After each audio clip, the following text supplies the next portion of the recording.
السلام علیکم ناظرین، ادب نامہ کے انٹرویوز کے سلسلہ میں میں ہوں آپ کا میزبان ہمایوں خان، اور میرے ساتھ آج تشریف فرما ہیں موجودہ ادبی منظرنامے کی ایک اہم شخصیت اور انتہائی منفرد اور تازہ لب و لہجہ کے شاعر جناب اظہر فراز۔ السلام علیکم، میں ٹھیک ہوں، آپ ٹھیک ہو؟ جی سر، بالکل ٹھیک ٹھاک سر۔ جیسے کہ یہ انٹرویوز کا سلسلہ تھا جس میں ہم نے کافی سینئرز کا بھی انٹرویو کیا، اور اس کے علاوہ مختلف ادوار کے شعراء کا انٹرویوز کا سلسلہ جاری ہے، تو اسی میں آج آپ کو زحمت دی گئی ہے، تو سب سے پہلے تو آپ کا بہت بہت شکریہ کہ آپ نے اپنے ٹائم میں سے ہمارے لیے ٹائم نکالا۔ نہیں، مجھے بڑی ذاتی طور پر بڑی خوشی ہوئی کہ میں اس ادب نامہ کے اس اہم جو ایک روایت چلائی ہے انہوں نے اور ایک نیا سلسلہ شروع کیا ہے اس کا حصہ ہوں، اور بڑی خوشی ہوئی مجھے اس حوالے سے، اور آپ کا بھی شکریہ کہ آپ نے انوائٹ کیا ہے اس حوالے سے، اور میرا خیال آج اچھی گپ شپ رہے گی۔ جی سر، سب سے پہلے آپ ہمیں اپنے شعری اور ادبی سفر کے بارے میں بتائیے، کیسے آپ نے شروع کیا اور جو مراحل اس راستے میں آئے۔ شعری سفر تو اسی طرح ہی شروع ہوا جیسے میرا خیال ہے عمومی طور پر لوگوں کا ہوتا ہے۔ کچھ 17-18 سال کی عمر میں لکھنا شروع کیا، ڈائریاں شاعریاں بھر لیں، اور اسی سلسلے میں لوگوں سے بھٹکتے لوگوں سے پوچھا کہ جناب یہ کیا ہے، یہ شاعری ہے نہیں ہے، کئی طرح کے جوابات ملے اس میں۔ کئی لوگوں نے کہا یہ یوں کر لو، یوں کر لینا چاہیے، یہ ہے وہ ہے۔ خیر وہ ہماری خوش قسمتی تھی کہ ہمیں اساتذہ جو ہے وہ بڑے اچھے ملے، خصوصاً جو ہے وہ ناصر عدیل صاحب کا میں ذکر کرتا ہوں کہ انہوں نے ان کے ساتھ انٹریکشن ہوا تو انہوں نے بڑے اچھے طریقے سے تربیت کا آغاز کیا۔ مجھے یاد ہے کہ جب میں پہلی دفعہ ان کے پاس گیا اور میں نے اپنی شاعری سنائی، جہاں تک وہ شاعری مجھے یاد ہے آج، اگر کوئی اسی سٹیج پر میرے پاس آ جائے تو مجھے شاید اتنا آکورڈ لگے جس طرح کی میری شاعری تھی، اور انہوں نے اس کو قبول کیا۔ اچھا، مجھے مزے کی بات یہ کہ انہوں نے کچھ نہیں کہا، انہوں نے یہ نہیں کہا کہ یہ اچھی ہے بری ہے، کوئی ریئیکشن نہیں دیا، اور انہوں نے بس اتنا کہا کہ آپ آتے رہیں۔ خیر میں وہ نشستیں ہونے لگیں، ان کے پاس آنے جانے لگ گیا۔ انہوں نے بجائے اس کے کہ یہ کہتے کہ یہ کچھ نہیں ہے، یا آپ کوئی شاعری نہیں کر سکتے، یا کر نہیں پائے ابھی تک، یا یہ بے وزن ہے، ایسی کوئی بات نہیں کی انہوں نے۔ خیر انہوں نے کہا کہ آپ آتے رہیے، میں بھی جاتا رہا ان کے پاس۔ تو انہوں نے ایک ایسا شاعری کی ایک ایسی دنیا سے ایک غیر محسوس طریقے سے تعارف کروایا، ان کے اچھے اچھے شعر لوگوں کے سنائے۔ اچھا، جب شعر سنائے انہوں نے تو پھر مجھے بھی خود احساس ہونے لگ گیا کہ یار یہ شاعری ہے، اور جو میں لکھ کے لایا ہوں یا جو میں کرتا رہا ہوں یہ تو کچھ بھی نہیں ہے۔ یہ تو آہستہ آہستہ یہ احساس خود اپنے اندر ڈیولپ ہو گیا، بجائے اس کے کہ وہ مجھے کہتے۔ انہوں نے اس کا جو ہے ایسا نہیں کیا کہ انہوں نے مجھے کوئی باور کروانے کی کوشش کی زبردستی، بس وہ ایک پروسیس تھا جو انہوں نے شروع کیا، اور وہ اسی کے ساتھ میں آہستہ آہستہ ہم آہنگ ہوتا چلا گیا۔ خیر وہ پھر بڑا عرصہ چلتا رہا یہ سلسلہ۔ پھر انہوں نے خیر عروض کی طرف مجھے لے گئے، وہ سارا معاملات سکھائے کہ کیا ہے یہ شعر کیسے کہتے ہیں، موضوع کیسے کرتے ہیں مصرع، اور شعر کو جو ہے شعر کیسے بناتے ہیں، اچھی اور بری شاعری کا فرق۔ بنیادی طور پر شاعر کا کام، اساتذہ کا کام جو ہے وہ یہی ہے، میں بنیادی طور پر سمجھتا ہوں۔ ویسے تو مختلف باتیں ہیں، اگر ہم کلاسکس سے اپنے دور کو دیکھیں تو جو استاد کا، شعری استاد کا ایک رول ہے وہ بنیادی طور پر یہی ہے۔ شاعری تو وہی ہے جو ہر آدمی نے اپنی اپنی کرنی ہے، جو ایک سینسیبلٹی ڈیولپ کرنی ہے وہ ایک استاد کا کام ہے۔ یہ میں سمجھتا ہوں کہ یہ ایک ایسا کام ہے، استاد کی اہمیت جو ہے وہ شاعری کے میدان میں صرف اسی حوالے سے زندہ ہے کہ وہ جو اس نے سینسیبلٹی ڈیولپ کرنی ہے، آپ کو آپ کی ڈومین کا بتانا ہے، آپ کو یہ بتانا ہے کہ آپ نے کس طرف جانا ہے اور کس طرف نہیں جانا، یہ کام جو ہے۔ اچھا، پھر بہت ساری باتیں ایسی ہوتی ہیں جو مثال کے طور پر مجھے کچھ نکتے ایسے تھے جو 10 سال 8 سال لگ گئے جن کو پہنچتے ہوئے، جن کو سیکھتے ہوئے۔ ہم اگر اس کو ٹرانسفر کریں گے اگلی نسل کے پاس تو وہ ممکن ہے وہ ایک جملے میں ہم اس کو ٹرانسفر کر دیں، جو سفر ہم نے 10 سال میں 8 سال میں کیا ہم اس کو ایک جملے میں ٹرانسفر کر سکتے ہیں۔ یہی ایک استاد کا کام ہے۔ اور میں تو یہ سمجھتا ہوں کہ ہم نے اپنے اساتذہ کا کام آگے بڑھایا ہے، ہمارا کام ہماری اگلی نسلیں آگے بڑھائیں گی. یہ ایک پروسیس ہے, یہ ایک ارتقاء والی جو بات آپ سے ہو رہی تھی, یہ ایک پروسیس ہے جو چلتا رہے گا آہستہ آہستہ. سر بڑے خوبصورت طریقے سے آپ نے بیان کیا کہ کیسے استاد اپنا رول پلے کرتا ہے کہ شاعر کے اندر جو فطرت موجود ہوتی ہے, شعری صلاحیت جو موجود ہوتی ہے, اس کو وہ نکھارنے اور اسے اس کی ڈائمنشن, اس کی ڈومین اور اس کے راستے بتانے میں استاد اپنا کردار ادا کرتا ہے. سر جو ہم اپنے ناظرین کو بھی اس میں بتائیں گے, کچھ لوگ آگاہ ہوں گے بخوبی کہ بہاولپور کا جو ادبی حلقہ ہے وہ انتہائی متحرک ہے. وہاں کئی لوگ ایسے ہیں جو تازہ اور اچھا لکھنے والے موجود ہیں, جن میں بالخصوص ینگسٹرز ہیں.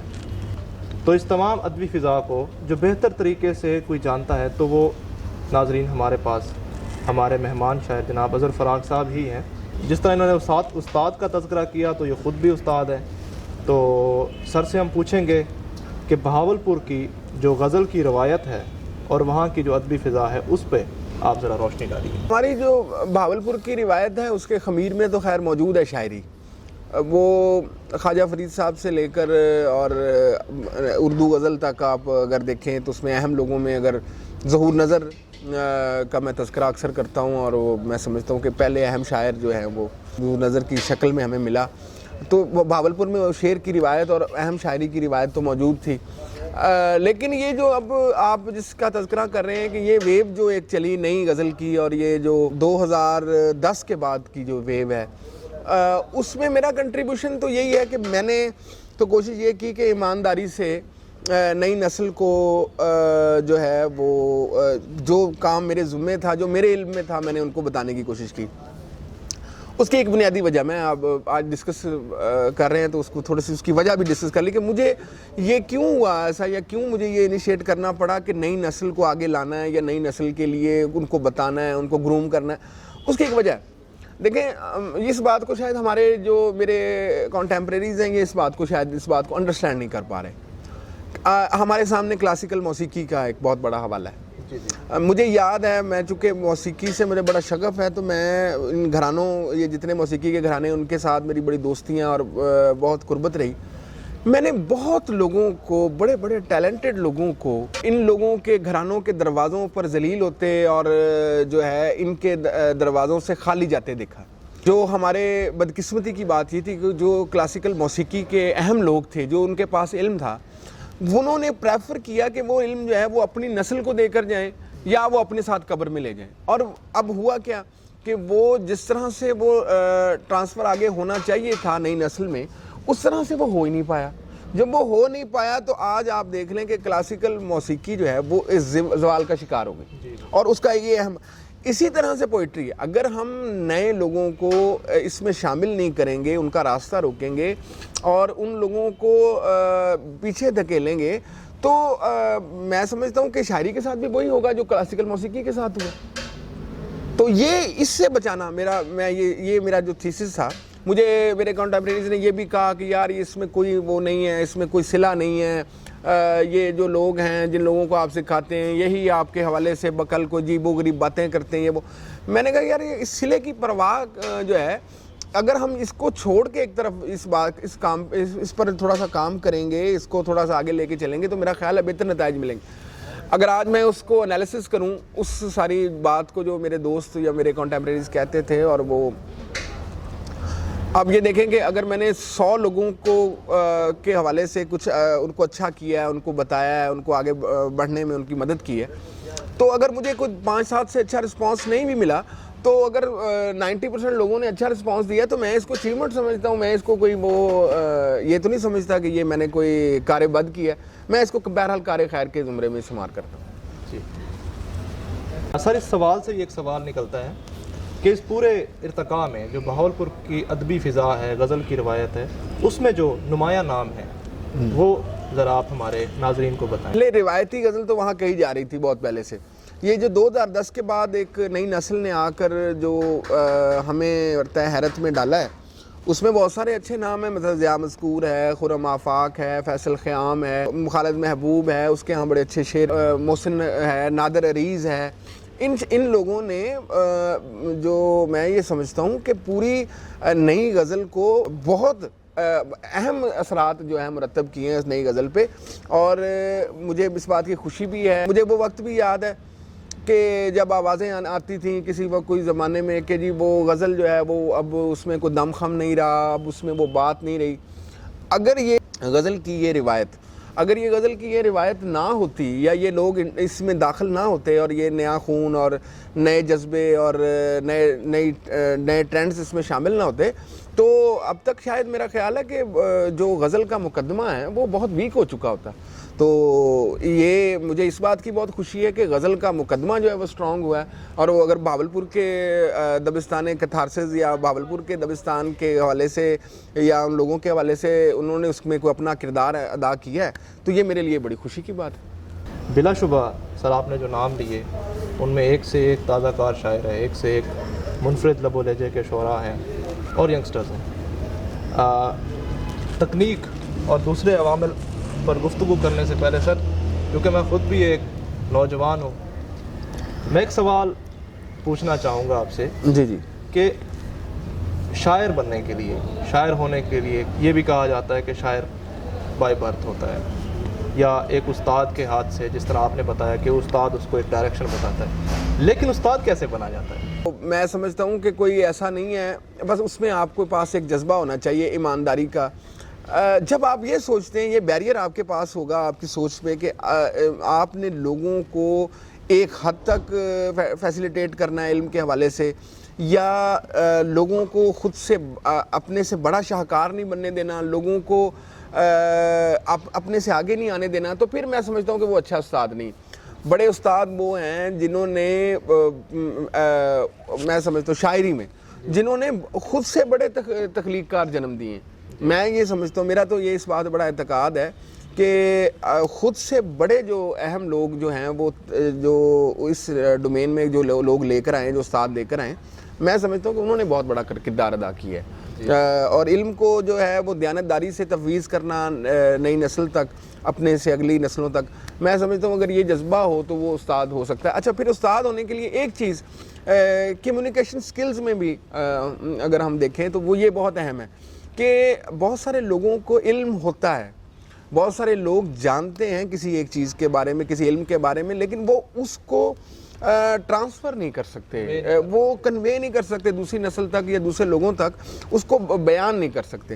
تو یہ جو ایک دوسری ایمانداری کے ساتھ یہ جو دوسری صلاحیت ہے کسی بھی استاد میں، یہ ضرور ہونی چاہیے کہ وہ جو علم اس کے پاس ہے اس کو ٹرانسفر کرنے کا جو ہے اس کے پاس کرینہ بھی موجود ہو، تو پھر میں سمجھتا ہوں کہ بات بنتی ہے، پھر اس کو استاد کہا جا سکتا ہے. سر جیسے ایک لہر ہے جدیدیت کی اور اس کے بعد مابعد جدیدیت کی، یہ مختلف چیزوں پہ اثر انداز ہوئی ہے. لٹریچر کی کئی اصناف پہ، مختلف زبانوں پہ، اردو غزل کے اوپر جو اس کے اثرات ہیں، ذرا ان پہ آپ روشنی ڈالیے. تو غزل کے حوالے سے اگر ہم دیکھیں تو بہرحال تخلیق کار کو تو اپنے دائرہ کار میں رہنا پڑتا ہے، اور وہ اس کا اس سے جدیدیت اور مابعد الجدیدیت کے معاملات سے یہ کام تو بہرحال نقادوں کا ہے یا کرٹکس کا ہے، وہ اس حوالے سے کام کرتے رہتے ہیں، وہ جہتیں دیکھتے ہیں. تخلیق کار فطری طور پر تو یہ چیزیں خود سے یہ انگریڈینٹس ایڈ نہیں کرتا. اچھا، وہ جو میں سمجھتا ہوں کہ کسی بھی تخلیق کار کے جو رویے ہیں، شعری رویے ہیں، خاص کر اردو کی غزل کی بات اگر ہم کریں تو وہ اس کو جو ہے وہ اس کا سماج اور اس کا نظریہ، یہ دونوں مل کر جو ہے وہ اس کی ایک شیپ بناتے ہیں. مثال کے طور پر جیسے میں نے کہا کہ اب اگر فرض کریں اگر ایسا نہ ہوتا، اگر یہ لوگ یہ نئی ڈومینز، نئے ٹیکنیکس، نئے تلازمے اگر غزل میں نہ آتے تو غزل کا مستقبل کہاں کھڑی ہوتی؟ وہ آج بھی وہ اسٹیٹمنٹل پوئٹری ہوتی. اچھا، وہ ظاہری بات ہے جب بہت ساری چیزیں آپ اپنے کلاسکس سے لیتے ہیں تو پھر جو ہے وہ ان میں سے آپ چھانٹتے بھی ہیں بہت ساری چیزوں کو، جو یا آپ چھانٹتے ہیں، نہیں چھانٹیں گے تو وقت چھانٹ دے گا. تو وہ چھانٹ کر جب آپ چیزیں کو پیوریفائی کر کے ایک عمل سے دوسرے عمل کی یا دوسری نسل کی طرف لے کے آتے ہیں تو وہ اس میں وہ خود چیزیں جو ہیں وہ پیوریفائی ہو جاتی ہیں اور وہ خود صاف ہو جاتی ہیں. اسی طرح سے نئی غزل ہے، اس نے میں نے جیسے کہا کہ ایک وقت تھا جب آوازیں آنے لگ گئی تھیں اور یہ بڑی ایک کیمپین بھی چلی کہ جی غزل مر رہی ہے اور غزل جو ہے وہ اس میں اب دم خم نہیں رہا, اس میں جو ہونا تھا وہ چکا. لیکن یہ نئے تلازمے نے, نئی ٹیکنیکس نے, نئے مضامین نے اس ساری بات کا, اپنا غزل کا جو کیس ہے, غزل کا جو مقدمہ ہے, اس کو سٹرونگ کر دیا.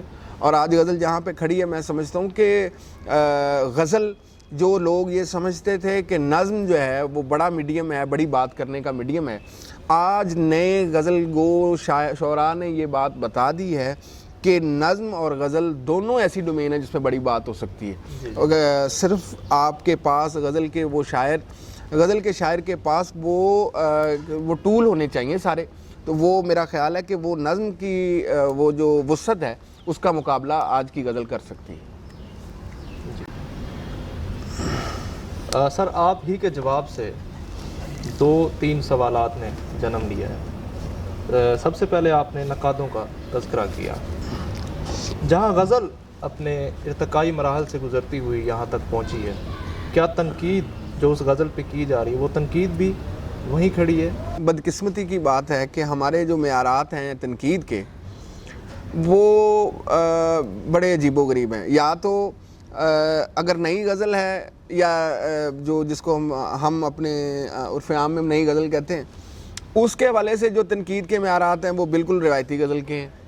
اچھا, یہ بڑی بدقسمتی کی بات ہے کہ جب آپ کی غزل نے ایک اگلی جست بھری ہے تو میں سمجھتا ہوں کہ آپ کی تنقید کو بھی وہی کرنا چاہیے تھا. لیکن میرا خیال ہے کہ ابھی تھوڑا سا وقت لگے گا. میں نہیں سمجھتا کہ جو نئی غزل کے جو امکانات ہیں اس کو کسی بڑے ایسا نقاد میری نظر سے گزرا ہو جس کے امکانات پر یا اس کے حوالے سے کوئی بڑی تحریریں یا اس کے حوالے سے کوئی تنقیدی شعور نیا جو ہے اجاگر کرنے کی کسی نے بڑے کوشش کی ہو.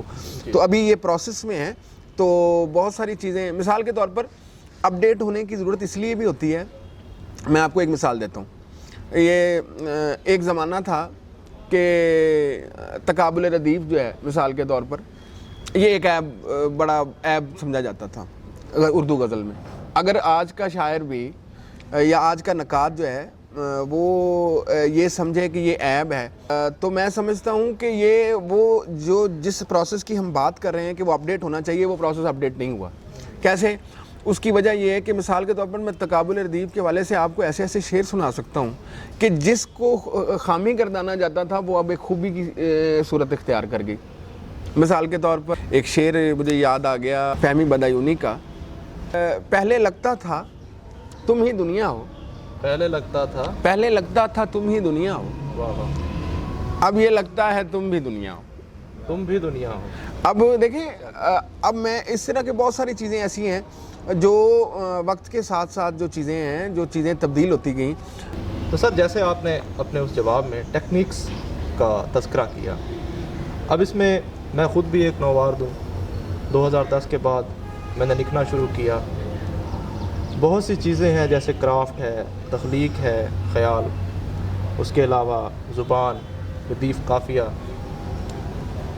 ایک لکھنے والا جب اس فیلڈ میں آتا ہے جس کے اندر یہ پوٹینشل ہے, یہ ٹیلنٹ ہے, اب اس نے اس کو کاغذ پہ لفظوں میں پرونا ہے.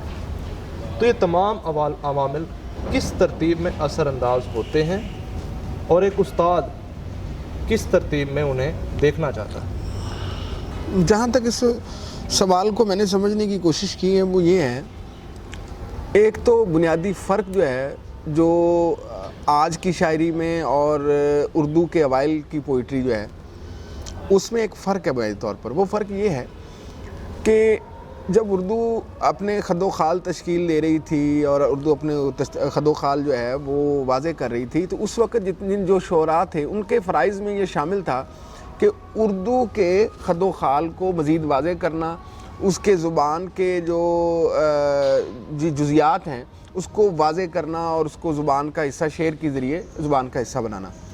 تو اس میں محاورہ, روزمرہ اور یہ ساری چیزیں ان کے حوالے سے بھی صرف ان کو بتانے کے لیے یا ان کے استعمال کرنے کے لیے محض شعر کہہ دیے جاتے تھے. آج کے شاعر کے پاس تو یہ مارجن نہیں ہے. آج کا جو شاعر ہے اس کے پاس یہ مارجن نہیں ہے کہ وہ یہ کہے کہ میں نے صرف ایک محاورے کا استعمال کرنا تھا محض, تو اس کے لیے ایک شعر کہہ دیا. زبان اپنے پورے خد و خال کے ساتھ, اپنی پوری تب و تاب کے ساتھ موجود ہے. آج کا شاعر جو ہے وہ اس کو تخلیقیت پر جو ہے اس کو زیادہ یقین ہونا چاہیے.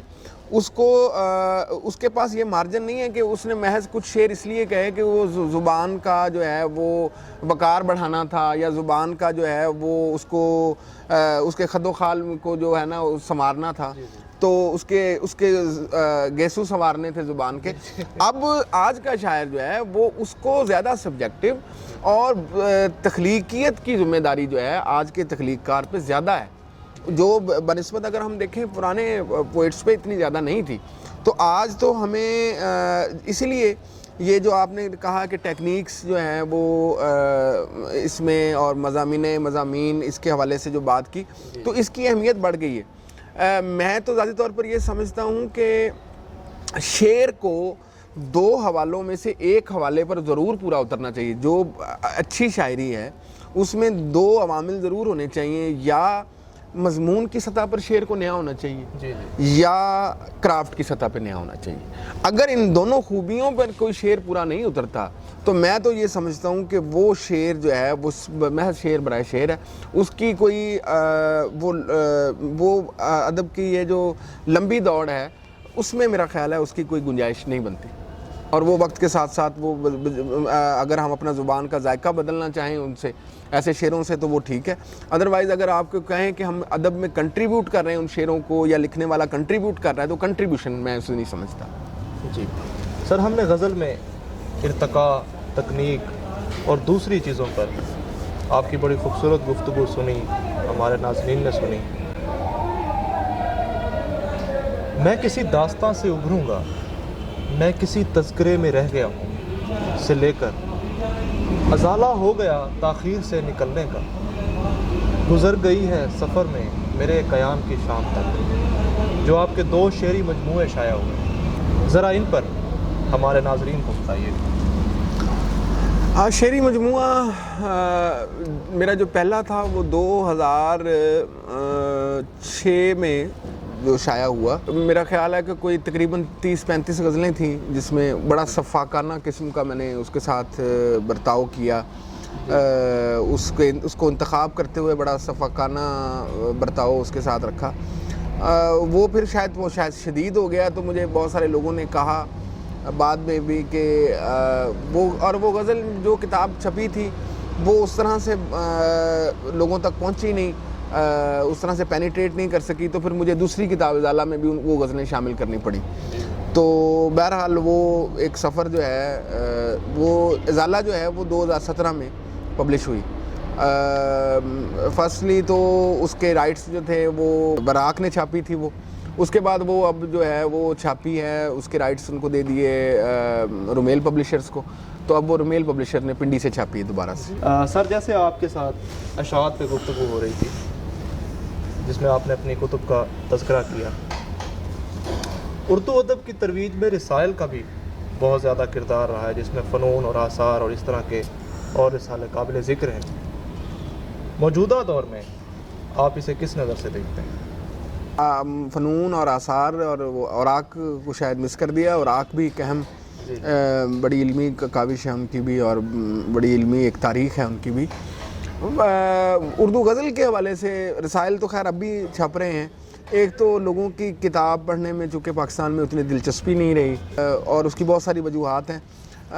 ایک تو یہ ہے کہ, اور دوسری بات یہ ہے کہ جو اس طرح کے جو لوگ تھے, جیسے قاسمی صاحب تھے, وزیر آغا تھے, اور یہ دوسرے رسائل کے جو مدیران تھے, ان لوگوں نے جو وہ پین لیتے تھے, جس طرح کا وہ چھانٹی کرتے تھے.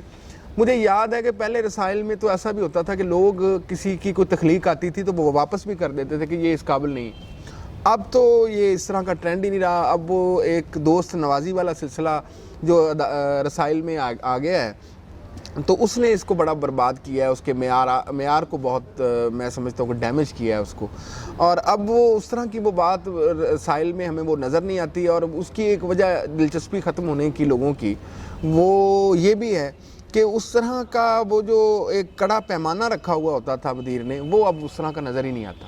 اور اردو غزل کے حوالے سے تو بدقسمتی یہ ہے کہ اردو غزل کے حوالے سے مجھے کوئی ایسا رسالہ نظر نہیں آتا جس میں جس کی کوئی اہمیت ہو جس میں وہ انتخاب ہی کم از کم کڑا ہو اس کا، تو اس طرح کی صورتحال ہی نہیں ہے، اور یہ بڑی بدقسمتی کی بات ہے۔ تو اگر یہ سلسلہ اسی طرح چلتا رہا تو میرا خیال ہے کہ یہ رسائل بھی جو ہے وہ کارآمد نہیں ہو سکیں گے ادب کے فروغ کے لیے۔ وہی میں نے بتایا کہ یہ جو انتخاب ہے وہ دوست نوازی کا، اس کا کرائٹیریا اب دوست نوازی بن چکا ہے۔ وہ پہلے جو تھا وہ تخلیقی معیار ہوا کرتا تھا، اب جب سے یہ شفٹ ہوا پیراڈائم، یہ اس وجہ سے میں سمجھتا ہوں کہ اس کے ادب کا جو اوورآل معیار ہے وہ مجروح ہوا ہے اس سے۔ کیا ہم کہہ سکتے ہیں کہ اس میں سوشل میڈیا کا بھی کردار ہے؟ سوشل میڈیا کا کردار جو ہے وہ میں سمجھتا ہوں بہت ساری چیزوں میں منفی بھی ہے اور بہت ساری چیزوں میں مثبت بھی ہے۔ مثبت اس سطح پہ ہے کہ یہ جو کچھ لابیز اور کچھ شعراء کی جو ایک مرکزیت تھی، جو اجارہ داری تھی، وہ سوشل میڈیا کی وجہ سے ٹوٹی، کیونکہ ہر آدمی دوسرے کی رسائی کے دائرے میں آتا ہے۔ تو وہ اب جو میں سمجھتا ہوں کہ جو لوگوں کے پاس دور دراز میں لوگ مضافات میں بیٹھے ہوئے اچھے تخلیق کار ہیں، ان کے پاس ایک اپرچونٹی ہے اپنا لکھا ہوا دوسروں تک پہنچانے کی، تو یہ سطح پر تو بہت اچھی بات ہے۔ لیکن یہ جو اس کے ساتھ اس کے جو نیگیٹو پہلو ہیں ان کو بھی دیکھنا چاہیے کہ اس میں سطحیت بہت زیادہ پروموٹ ہوتی ہے یا اس کا بہت زیادہ پرچار ہوتا ہے، تو یہ ایک اس کا میں سمجھتا ہوں کہ سوشل میڈیا کا ایک نیگیٹو ہے۔ لیکن یہ آہستہ آہستہ وقت کے ساتھ چھانٹی ہوتی جائے گی تو چیزیں پروسیس جو ہے وہ بہت بہتر ہوتا چلا جائے گا۔ سوشل میڈیا کا جو کردار ہے اس کو میں ایک پازیٹیو، بہرحال اگر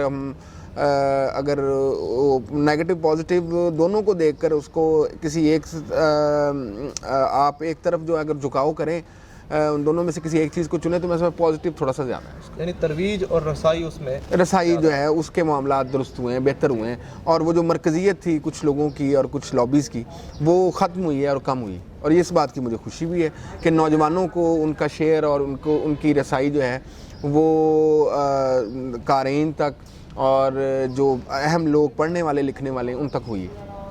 اگر وہ آرٹ پیس اتنا شاندار نہیں ہے لیکن اپنے ہی دوستوں کا جو سرکل ہوتا ہے، جو اپنا ایک خاص لابی ہے، وہ اسے پذیرائی بخش رہی ہوتی ہے، چاہے وہ اس کی لائکس کی صورت میں، کامنٹس کی صورت میں، یا اس کو آگے سے آگے شیئر کرنے کی صورت میں۔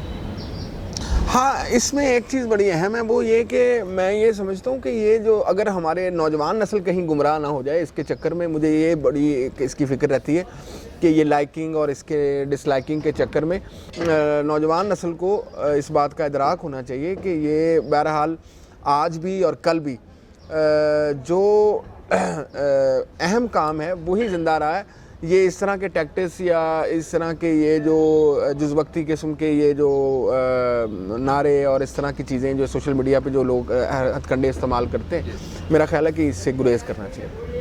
جی جی، جیسے سر آپ نے یہ لابیز کا تذکرہ کیا اور ساتھ چائے بھی آ گئی ہے، تو اب انٹرویو ایک محفل کی صورت اختیار کر گیا ہے، تو اس ہم منظر نامے پہ اگر دیکھیں پاکستان میں ہی ایک شہر کے اندر مختلف دھڑے ہیں، مختلف قبیلے ہیں جن میں نظریات کی بنیاد پر اختلافات ہیں، اور کبھی کبھی وہ اختلافات کردار کشی کی صورت بھی اختیار کر لیتے ہیں۔ ان حالات میں ایک استاد اپنا کردار کیسے ادا کر سکتا ہے؟ یہ بڑی خوبصورت بات کی کہ یہ ہم کسی کو ڈیگریڈ کرنے کے لیے یا کسی کو کمتر ثابت کرنے کے لیے یہ جو کردار کشی کی مہم چلاتے ہیں، یہ بڑی بدقسمتی کی بات ہے، اور بنیادی طور پر ہم تمام لکھنے پڑھنے والے لوگوں کا بشمول اپنے آپ کا بھی مذاق اڑا رہے ہوتے ہیں۔ جی جی، یہ بڑی بدقسمتی کی بات ہے۔ میں نے تو خیر کلیئرلی آپ لوگ سب جانتے ہیں کہ میں نے یہ سب کو کہا ہوا ہے کہ ہم کسی کی کردار کشی کی مہم کا کبھی قصہ نہیں رہے، نہ ہوں گے، نہ کبھی ہونا چاہیے۔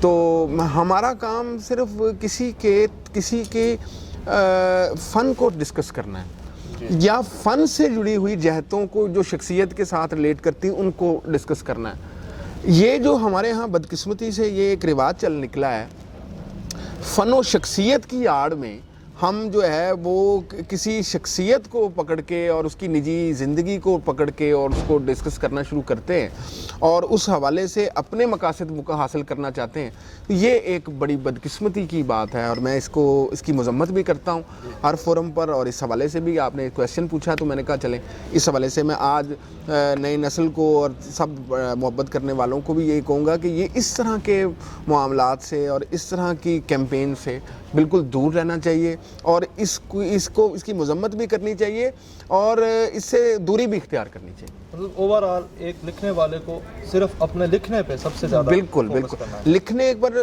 توجہ ہونی چاہیے، اور خاص کر ہمارے نئے لکھنے والوں کو میں کل بھی نوجوانوں سے بات کر رہا تھا یہاں پہ لاہور میں کہ بھائی تم لوگوں کو کسی نے پروموٹ نہیں کرنا، جو لوگ تم کو ٹرک کی بتی کے پیچھے لگا رہے ہیں ان لوگوں کے عزائم کو سمجھنے کی کوشش کرو۔ آپ کو جب بھی کریڈیبل کرے گا، آپ کو کوئی ممتاز کرے گا تو آپ کا کام کرے گا۔ آپ کو کوئی ادب کی شاعری میں کوئی شارٹ کٹ نہیں ہوتا، کوئی چیز ایسی نہیں ہوتی کہ اس میں آپ کو کوئی شارٹ کٹ، اگر کچھ وقتی یا کچھ وقتی طور پر کچھ حاصل ہو بھی جاتا ہے تو اس کے کچھ ثمرات بہت دیر تک نہیں ملتے۔ تو آپ کو جن چیزوں کے ثمرات آپ کو دیر تک ملتے ہیں وہ آپ کا کام ہوتا ہے، آپ کی کریڈیبلٹی ہوتی ہے۔ بالکل ایسا سر، ایک اور اہم بات جو آپ سے کی جانی چاہیے، ہم نے اپنے نصاب میں جو پڑھا جن شاعروں کو، ہمارے بڑوں نے بھی انہیں پڑھا، اور جو ہمارے بعد جو لوگ پڑھ رہے ہیں وہ بھی انہی کو پڑھ رہے ہیں۔ نصاب اردو ادب کی ترویج میں کیا کردار ادا کر سکتا ہے اور کیا کردار ادا کر رہا ہے؟ ریلیونٹ کویشچن ہے، میں یہ آپ کا اس حوالے سے میں یہ سمجھتا ہوں کہ یہ بدقسمتی کی بات ہے کہ ہم جو ہے اپنے نصاب کے ذریعے دولت شاہ کی چوئیاں پیدا کر رہے ہیں بنیادی طور پر۔ یہ ہم دماغوں پر شکنجے لگا کے ان کو آگے کی طرف نہیں لے کے جا رہے، ان کو کسی ایسے ماضی کی طرف دھکیلنا چاہتے ہیں جس کی بنیاد بھی سچ پر نہیں ہے۔ یہ بڑی بدقسمتی کی بات ہے۔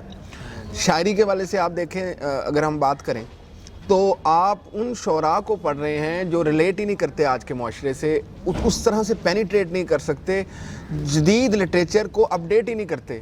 یہاں پہ تو بدقسمتی کی بات یہ ہے کہ کسی پر پی ایچ ڈی ہونے کے لیے اس کا مرنا پاکستان میں بڑا ضروری ہے۔ ایک تو جب تک وہ زندہ ہے اس پر وہ میرا خیال ہے پی ایچ ڈی بھی نہیں ہو سکتی یہاں کے قوانین کے مطابق، یہ بڑی بدقسمتی کی بات۔ اور دوسری بات یہ کہ نصاب میں جب تک اپڈیٹڈ لٹریچر اس کا بے شک 10% ہو، وہ اس کا حصہ نہیں بنے گا، تب تک جو ہے وہ میں سمجھتا ہوں کہ ہمارا جو آج کا نیا قاری ہے، جو نیا پڑھنے والا طالب علم ہے، وہ یہ سمجھ ہی نہیں سکتا کہ ہمارا لٹریچر ہے وہ کس سطح تک گرو کر چکا ہے۔ اب اس کو میرا خیال ہے کہ سٹیجز ہیں، اب اس کو کسی اگلی سٹیج کی طرف جو ہے وہ ہمارے ایک وقت آ گیا ہے کہ ہمیں ہمارے جو نصاب ہے اس کو اپڈیٹ کرنا چاہیے۔ اس میں کوئی نہ کوئی شعر جو ہے وہ اپڈیٹڈ لکھاریوں کا جو ہے، یا نئے لکھنے والے یا موجودگاں میں جن کا شمار ہوتا ہے جن رائٹرز کا، ان کو بھی ایک خاص حد تک اس میں شامل کرنا چاہیے۔ لیکن اس میں قباحتیں چونکہ بہت موجود ہیں۔ میں نے ہمیشہ سرکاری سرپرستی ویسے تو مخالفت کی ہے، اور اس کی بہت مضبوط گراؤنڈز بھی ہیں اس کے میرے پاس، کہ لٹریچر جو ہے وہ سرکاری سرپرستی میں کبھی بھی نہیں پنپتا۔ اس کی بہت ساری مثال کے طور پر آپ اس شہر میں مشاعرہ کرنے لگ جائیں، سرکاری مشاعرہ ہوگا، آپ اس میں ایسے شاعر دیکھیں گے کہ جو فیک قسم کے، جو جن لوگوں نے کوئی ایک آدھ غزل کسی سے لکھوائی ہوئی، میں مطلب چھوٹے علاقوں میں کوئی ڈی سی او کوئی کمشنر مشاعرہ کروائے تو وہاں پہ جو ڈی سی آفس کے بیلدار ہیں وہ بھی شاعر بن جاتے ہیں۔ تو یہ سرکاری سرپرستی جو ہے یہ کبھی بھی جو ہے وہ علم کا وہ میں سمجھتا ہوں راستہ وا نہیں کرتی، اس کے راستے جو ہے محدود کرتی۔ تو لٹریچر تو ہر دور میں، اور اس کی پروموشن جو ہے وہ ہر دور میں وہ کچھ ذمہ دار لوگوں کے کندھوں پر ہوتی ہے اور وہی کرتے ہیں۔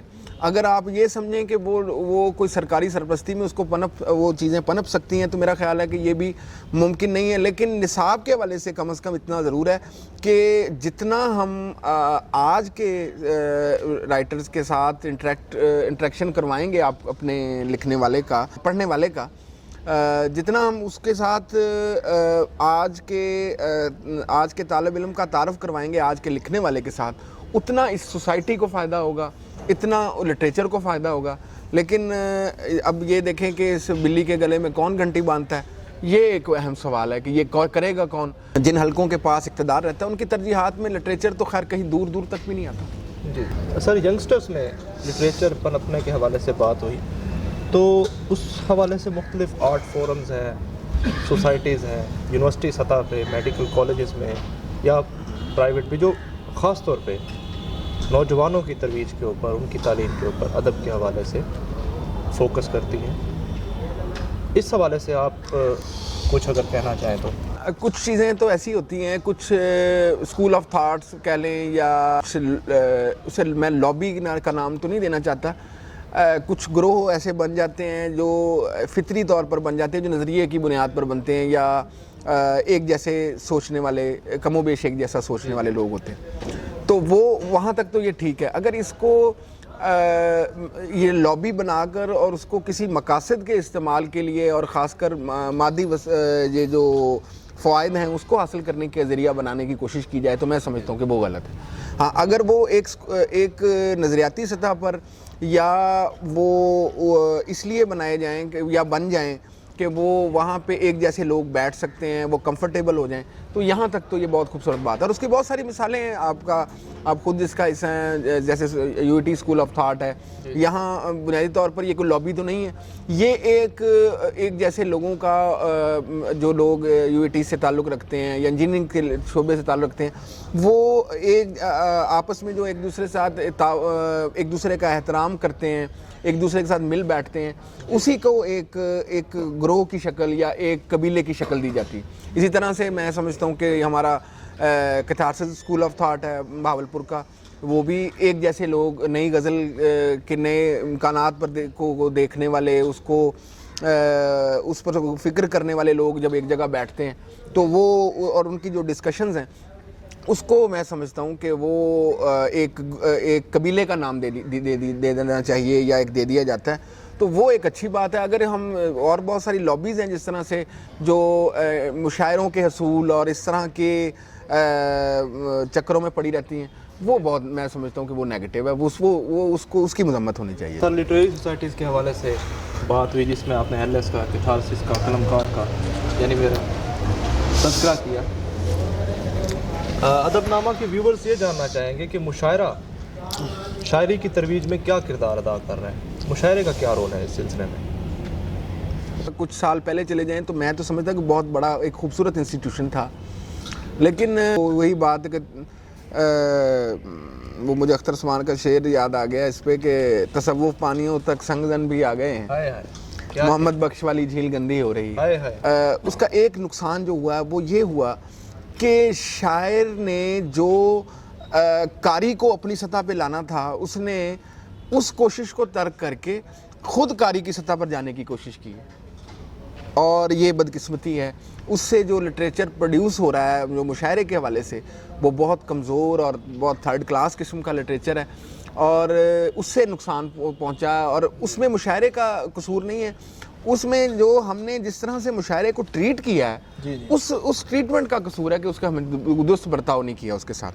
اور ہم نے فوری شہرت حاصل کرنے کے لیے, کچھ ہمارے دوستوں نے اس فوری شہرت حاصل کرنے کے لیے جو ہے وہ کاری کی مینٹیلٹی کو سامنے رکھتے ہوئے جس طرح کی شاعری کی ہے, اس سے نقصان پہنچا ہے, اور شاعری کو نقصان پہنچا ہے. ناظرین, آپ کو یہ بھی ساتھ ساتھ بتاتے چلیں کہ حضرت فراق صاحب نہ صرف پاکستان میں بلکہ پاکستان سے باہر بھی اپنے فن کا لوہا منوا چکے ہیں, جن میں گلف کے کئی ممالک ہیں, اور اس کے ساتھ ساتھ آپ ہمسایہ ملک یعنی بھارت میں بھی مشاعروں پر مدعو رہے ہیں. تو سر, ویسے تو یہ ایک ریڈ کلف لائن ہے, لیکن اردو غزل کی جب بات کی جاتی ہے تو دو قومی نظریہ کھل کے سامنے آتا ہے کہ پاک بھارت میں واضح ایک فرق نظر آتا ہے. اس پہ ذرا آپ روشنی ڈالیے.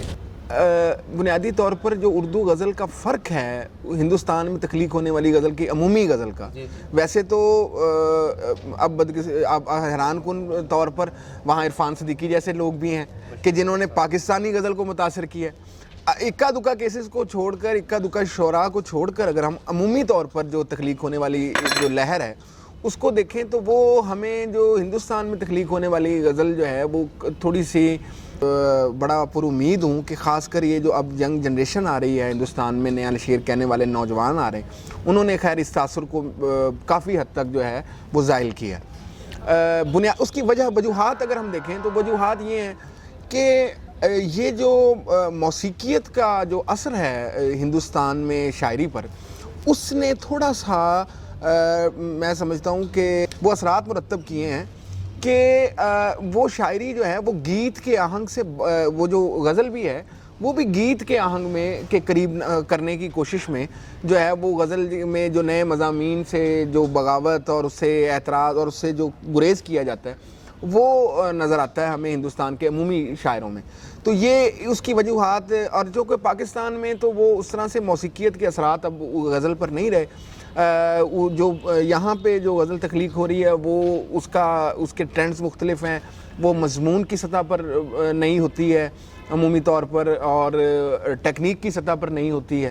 تو یہ اس وجہ سے بھی ایک فرق جو ہے وہ میں سمجھتا ہوں کہ یہ ایک آپ جس کو دو قومی نظریے کی جسٹیفیکیشن میں جس کو آپ نے بیان کیا ہے، تو وہ میں سمجھتا ہوں کہ اس کی صرف وجوہات یہ ہیں. لیکن بہرحال اب جو نئے لوگ ہندوستان میں، نئے نوجوان شعراء آ رہے ہیں، وہ اس تاثر کو ختم کر رہے ہیں اور وہ بھی بالکل اسی طرح سے غزل کہہ رہے ہیں، اسی طرح سے نئی جہتیں تلاش کر رہے ہیں غزل میں، جس طرح سے پاکستانی شعراء اور نئی نسل آپ لوگ جس طرح غزل کہہ رہے ہیں. باقی جو مشاعرے کے حوالے سے انٹرنیشنل مشاعرے ہیں وہ تو چند جگہوں پر تو مشاعرہ اس طرح ہوتا ہے جس طرح مشاعرہ ہونا چاہیے. زیادہ تر جو رجحان ہے مشاعرے کے حوالے سے وہ میں نے دیکھا ہے یا سنا بھی ہے کچھ دوستوں سے کہ وہ لوگ اپنی کمیونٹی کو ملنے آتے ہیں بنیادی طور پر.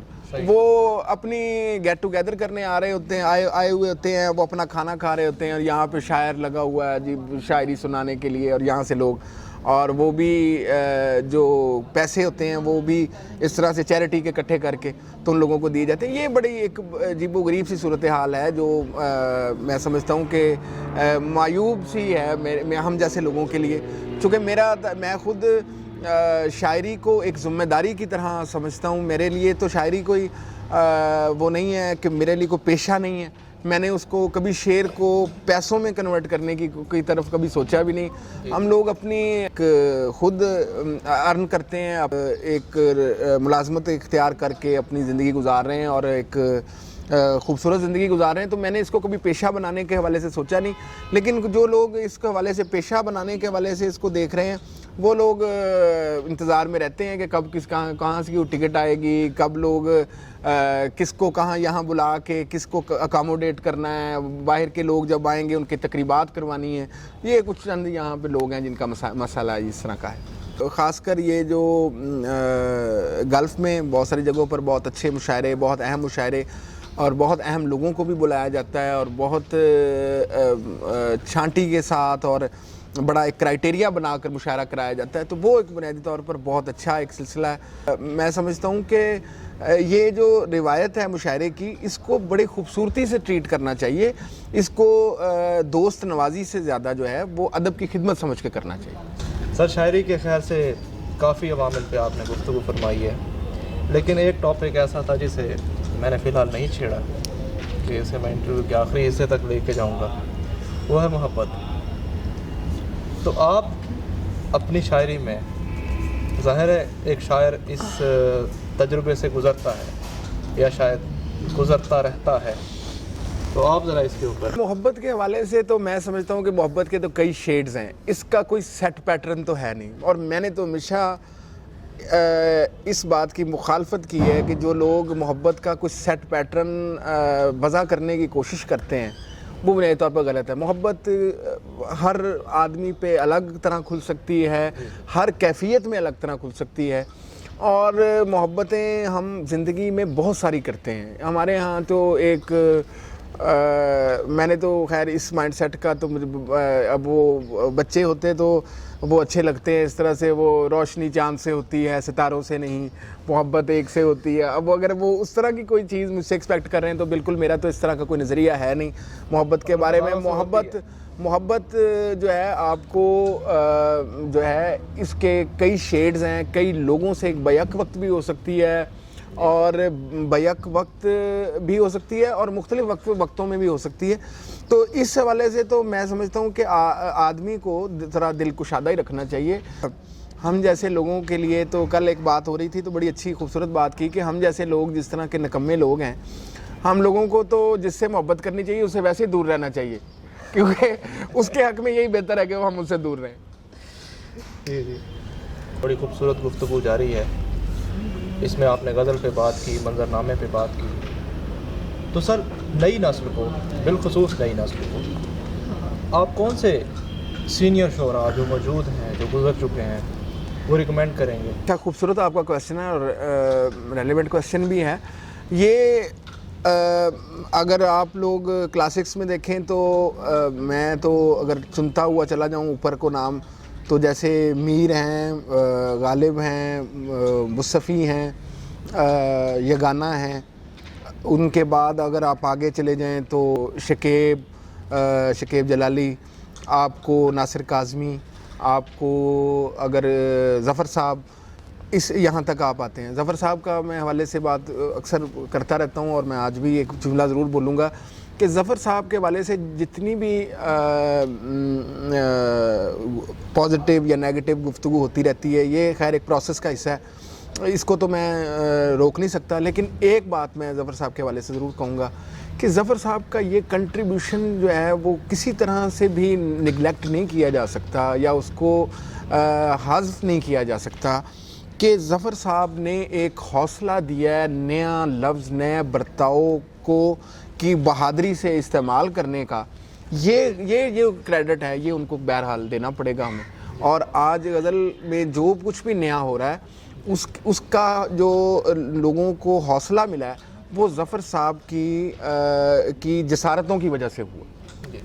اور باقی ہمارے کنٹمپریز میں شاعری تو میں اکثر کہتا ہوں کہ تقریباً میرے اندازے کے مطابق 20 سے 30 ہزار لوگ ایسے ہیں جو شاعری کر رہے ہیں, باقاعدہ جو وزن میں مصرع موضوع کر لیتے ہیں اور شعر کہہ لیتے ہیں. لیکن ان میں سے شاعر اگر میں اپنی دانست کے مطابق نکالوں تو وہ میرا خیال 15-20 لوگ ہیں. اور 15-20 لوگوں کے بارے میں آپ یہ پریڈکٹ کر سکتے ہیں کہ یہ لوگ بہرحال کسی نہ کسی سطح پر اپنے اسلوب سازی کے حوالے سے, اپنے نئے مضامین کے حوالے سے, اپنے ٹریٹمنٹ کے حوالے سے کسی نہ کسی سطح پر زندہ ضرور رہیں گے.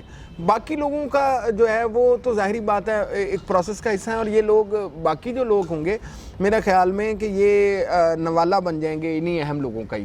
جیسے انہوں نے کہا کہ میں نوجوان نسل سے تو بہت زیادہ پر امید ہوں. میں تو اکثر بابوں کو بھی کہتا ہوں کہ آپ کو نئی نسل کو پڑھنا چاہیے, نہ کہ نئی نسل آپ کو پڑھے. سر آپ کے ساتھ بڑی اچھی گفتگو رہی, بہت خوبصورت طریقے سے آپ نے بہت سے عوامل پر روشنی ڈالی ہے. وہ دستیاب ہمیں اس لیے نہیں ہوتا, ہم استفادہ نہیں دیکھ بھال کرتے ہیں. آپ دستیاب تو آج ہوئے ہیں لیکن ہم نے آپ کی دیکھ بھال شاید کی ہے یا نہیں کی, لیکن ہم نے آپ سے استفادہ ضرور کیا ہے. تو استفادہ کا یہ سلسلہ بڑھاتے ہوئے سر اب ہم آپ سے شاعری سننا چاہیں گے, تو ہمارے ویورز کے لیے. جی میں کچھ غزل کے کچھ شعر کے. اس نے مانگی ہے معافی بڑی چالاکی سے, واہ واہ. اس نے مانگی ہے معافی بڑی چالاکی سے, واہ واہ. درگزر کرنا پڑے گا اسے صفاقی سے. ہائے کیا کہنا. اس نے مانگی ہے معافی بڑی چالاکی سے, واہ واہ. درگزر کرنا پڑے گا اسے صفاقی سے. واہ. اور تو خدا ہے تجھے بندوں کی کمی تھوڑی ہے. واہ واہ واہ. تو خدا ہے تجھے بندوں کی کمی تھوڑی ہے. کیا کہنا, کیا کہنا. حرف آ جائے نہ تجھ پر میری ناپاکی سے. واہ. تو خدا ہے تجھے بندوں کی کمی تھوڑی ہے. واہ واہ. حرف آ جائے نہ تجھ پر میری ناپاکی سے.